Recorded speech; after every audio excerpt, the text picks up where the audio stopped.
ఈరోజు నేను సాంబార్ పొడి కోసం తయారు చేసుకుంటున్నా. సాంబార్ పొడి కోసం మినప్పప్పు, శనగపప్పు, కందిపప్పు 3 పప్పులు తీసుకున్నా. ఫస్ట్ వేయించుకోవాలా.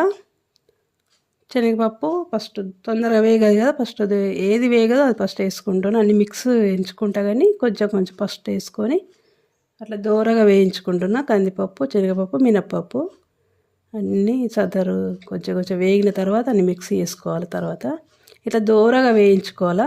మంచి కలర్ వచ్చే వరకు వేయించుకొని పక్కకు తీసుకోవాలా. గుప్పెడు ఎండుమిర్చి, గుప్పెడు కల్యాపాకు ఇట్లా 2 వేసి కొంచెం ఆయిల్ వేయాలి. వీటికి ఆయిల్ వేసి వేయించుకోవాలా. 1 స్పూను జీలకర్ర, 2 స్పూన్ల జీలకర్ర, 1 స్పూన్ మెంతులు తీసుకున్నా.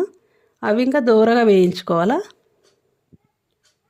అవి ఇంకా అల్లనే వేసుకోవాలా. అన్నీ మిక్స్గా అన్నీ ఒక్కొక్కటి వేయించుకొని సపరేట్ వేయించుకోవాలా. ఫస్ట్ అన్నీ మిక్సీ పట్టుకోవాలా.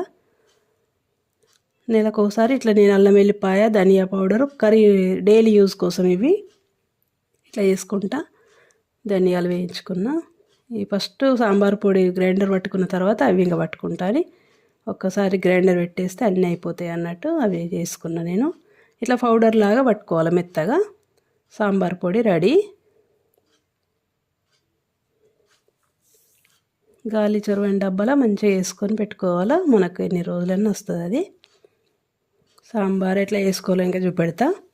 ఆయిల్ వేసి ఆవాలు వేసి ఫస్ట్ ఆవాలు వేగిన తర్వాత ఎండుమిర్చి, కొంచెం కల్యాపాకు, కొత్తిమీర, మిర్చి, పచ్చిమిర్చి, ఉల్లిపాయ, టమాటో వేసి తాలింపు పెట్టుకొని ఉప్పు కారం మనకు రుచికి సరిపడంత ఉప్పు కారం వేసి కొంచెం చింతపులుసు వేసేసుకొని మరిగించుకోవాలా. 2 స్పూన్లు ఇప్పుడు సాంబార్ పొడి తయారు చేసుకున్నా అట్లా కలిపి పోసేసుకోవాలి. అందులో సాంబారు అనేది కొంచెం మంచిగా మరిగించుకుంటే సాంబార్ పొడి మనకి ఇట్లా యూజ్ అవుతుంది. ఇట్లా మరిగించుకోవాలి మంచిగా. ఇడ్లీలోకి అయితే సూపర్ టేస్ట్. ప్రతిసారి పప్పు చేసి సాంబార్ చేసుకోవాలంటే కుదరదు కదా. ఇట్లా నేను అందుకే ఇట్లా ఇడ్లీలోకి సాంబార్ పొడి రెడీ చేసుకుంటా. సాంబారు రెడీ. ఎలా ఉందో చెప్పండి.